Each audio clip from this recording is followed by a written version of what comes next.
everyone, this is Grace Cho again. Welcome back to our YouTube channel.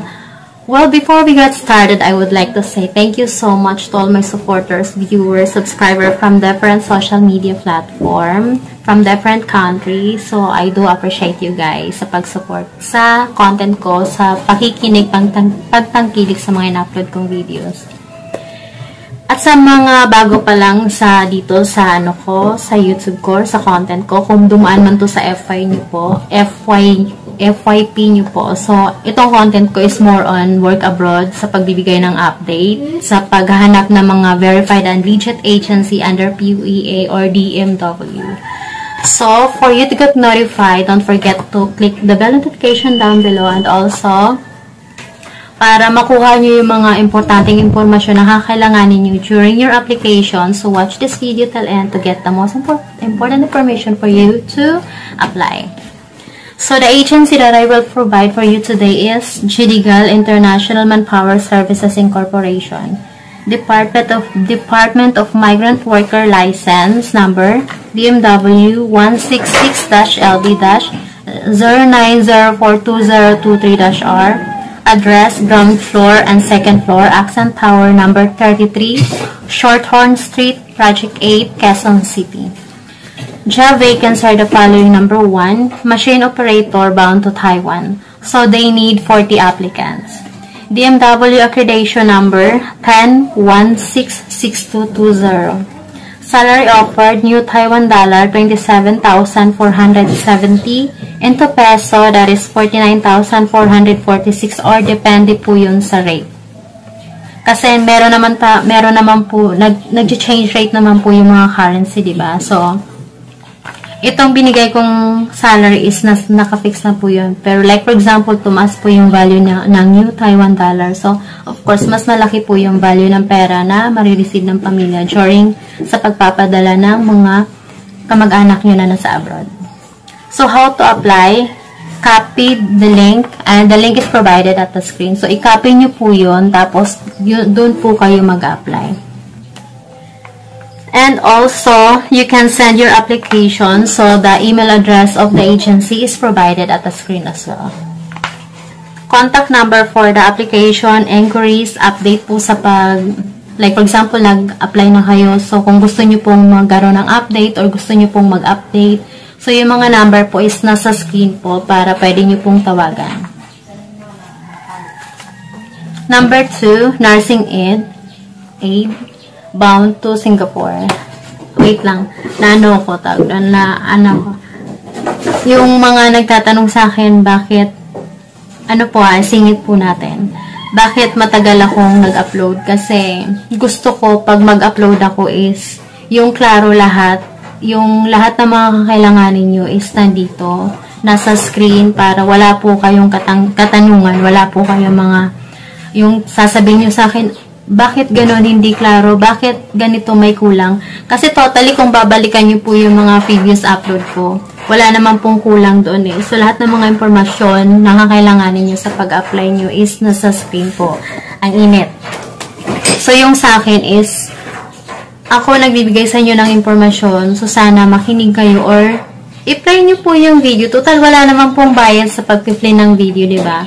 Para makapag-apply kayo. Kasi hindi rin naman po na, like for example, gusto nyo mag-apply abroad is, pag sinabing, ikaw mag-apply ka, agad-agad. Hindi po, kasi hindi lang naman po kayo yung aplikante. Marami pong nag-apply kasi marami pong gusto magtrabaho abroad dahil nga po sa hirap ng buhay dito sa Pilipinas na, di ba mahal na mga bilihin, kaya mas gusto pa natin mag-abroad. So, sana po, wag niyo po akong paulit-ulit i-blame kasi ako ginagawa ko po yung part ko bilang isang content creator na gustong tumulong sa inyo para isang click nyo na lang po, nandun na lahat ng impormasyon sa screen. Hindi na po kayo magre-research, hindi na po kayo maghanap or anong website ba dapat ako pumunta, paano ko ba malalaman kung verified agency ba to or hindi. So, lahat po ng kailangan nyo nasa screen na po. And then, also, baka kayo, bakit ba ako gumagamit ng salamin? Kasi, medyo may problema yung mata ko.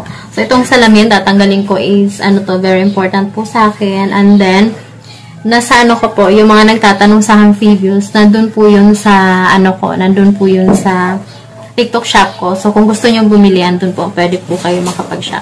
Isiningit ko lang po yung pag-promote ng ano na to, kasi maganda siya. So, since nagtatanong kayo sa akin, kasi nakita nyo ako, I think, yung magla-live sana ako, tas nakita nyo ako may suot, tinanong nyo, yun ba yung dahilan na hindi na ako nag-upload ng video kasi baka daw may sakit ako or ano. Actually, hindi na lang po ako mag-open about sa health kasi hindi naman po yun yung content ko. So, ito na lang po ipopromote ko kasi maganda po to. Pwede pong pang indoor and pang outdoor. So, nasa TikTok shop po siya. Nandun po siya sa Grace Choa 9213. So, continue na po tayo. Tapos na po tayo sa pagpopromote. Pasensya na po. So, again, nursing aid bound to Singapore. So, they need 700 applicants. DMW accreditation number 10184213. Salary offer, Singapore dollar 1,017 plus dormitory provided. Qualification number 1, graduate of BSN with or without license. Number 2, at least 6 months patient care experience, clinic, company nurse, private nurse, and hospital setting. Number 3, work gap should not be more than 6 months. How to apply? The link is provided at the screen. For more information, send your email, and the email address of the agency is provided at the screen as well.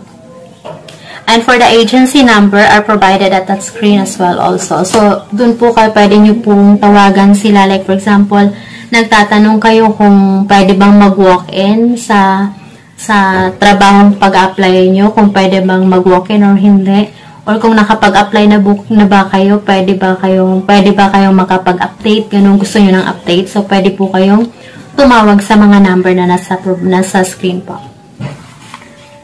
So, walk-in applicants from Monday to Friday from 8 a.m. till 4 p.m.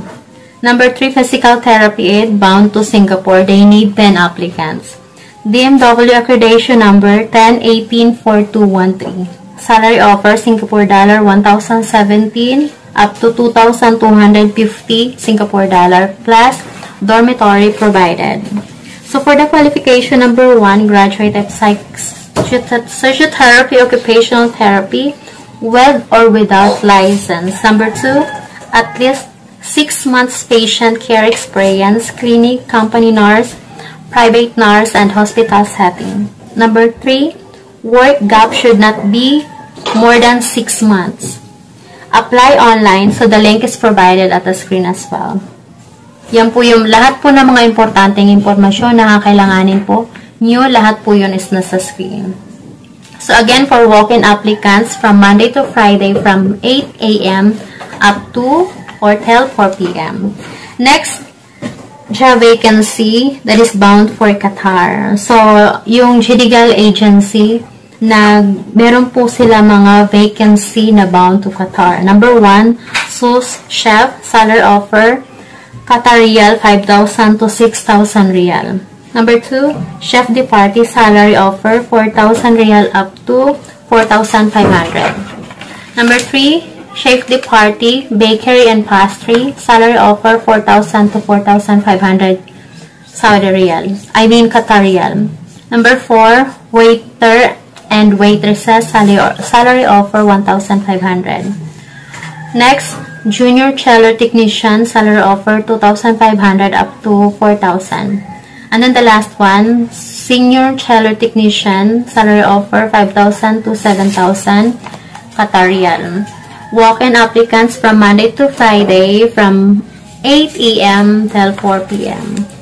Next is domestic helper for Hong Kong. They need 110 applicants. Accreditation number 101183. Salary offer 4,870 Hong Kong dollar. And then they need also domestic helper for Singapore. Accreditation number 10255610. Salary offer Singapore dollar 6,500. For enquiries, call this number. The number is provided at the screen. Or you can send your email address, or you can send your email application at the email address of the agency. So that is provided at the screen as well. Again, by the way, for domestic helper, strictly they don't have an application or they did not accept a walk-in applicant. So, lahat po ng application for domestic helper is via WhatsApp po yung interview. Sensya na ako nagpapaypay dahil mainit. Sobrang init. And then the last one, physical therapy aid for Singapore. They need 10 applicants. DMW accreditation number 10184213. Salary offer Singapore dollar 1,017 to 2,250 plus dormitory provided. Qualification number 1, graduate of psychotherapy, occupational therapy with or without license. Number 2, at least 6-month patient care experience, clinic, company nurse, private nurse, hospital setting. And then the last one, for qualification, work gap should not be more than 6 months. For application inquiries, you can call or text at the number provided. So, lahat po ng mga numbers nila na pwede nyo pong pagtawagan is nandito po sa screen. And then, you can also send your application sa email address ng agency. Yung email address po na provided na dun po kayong kailangan nyo mag-send ang application is nasa screen din po. So, meron po, like for example, sa unang trabaho na binanggit ko is iba yung email address na naka-provide po. So, yun po yung titingnan nyo. Kung ano po yung pag-applyan nyo, yun po yung titingnan yung email address para hindi po mabaliwala. What I mean, hindi naman totally mabaliwala. Yung parang nag-expect kayo na makaka-receive kayo ng update, tas hindi pala, wala pala. Kasi minsan, doon po kayo nagsasend ng email address ng nyo application sa maling email address na provided sa pinag-applyan nyo. Again, for walk-in applicants, they are welcome from Monday. Applicants are welcome from Monday to Friday. They start from 8 a.m. till 4 p.m. So, reminders to all applicants, no fees in any form other purpose will be collected from the applicant. So, beware of illegal recruiters and human traffickers. So, again, walang maluloko kung walang magpapaloko. Kung gusto nyo mag-apply, diretso po kayo sa agency. At pagpasok nyo sa agency, like for example, may mag-approach sa inyo kasi mostly kasi sa mga scammer, manluloko or whatever, nagpapanggap yan na aplikante sa agency na pag-applyan nyo. So, kayo naman, hindi lang sa, nakita nyo na yung taong yun is nasa loob ng agency, maniniwala na kayo. Like for example, uy, mag-apply ka. Kasi magaling yan mag-approach para maniwala kayo. Uy, tanggap na tanggap ka, ganun. Tapos pag ando na, ipapalatag na sa'yo yung, ipapakuha na sa'yo yung mga requirements mo. Of course, maniniwala ka kasi parang totoo eh. Kasi yun na nga yung gawain nila. Wala, hindi naman, diba, gagawin nila yung kung hindi sila kabisado, diba? Pero the moment na hingan kayo ng pera, sabihin, oy, pwede ka makapag-apply pero kailangan mo ng ganito magbayad para madali yung proseso. Huwag ganun. Kasi pag verified sa or yung mga trabaho na pinapost galing sa DMW, which is the Department of Migrant Workers, wala pong bayad yun. Lahat po ng mga OFW walang bayad. Gagastos lang po kayo sa pagkain, pamasahe, yung NDI nyo, yung mga lang po, basic na requirements, yung pagkuha ng PSA nyo, ganun. Pero yung sa agency talaga manghingi ng pera para tanggapin ka, para makapag-apply ka, wala pong ganun. So, mag-ingat po kayo sa mga ganon, sa mga manloloko.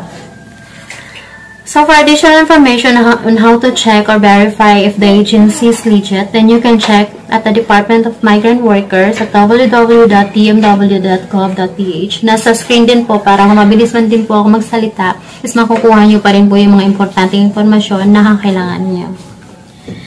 And to all my subscribers, supporters from different social media platform, from different country, thank you so much. Maraming salamat po sa patuloy na pagtangkilik panunood sa ina-upload ko. Even hindi na po ako nakakapag-upload per month.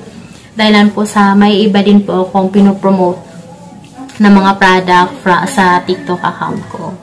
Pero hindi ko naman po pinapabayaan yung mga nagtatanong sa akin, yung mga nag-leave ng message para makapag-apply. Lahat po yung sinasagot ko. Hindi man po agad-agad, pero sumasagot po ako. So, that's it for today. Thank you for watching. Have a great day. Bye!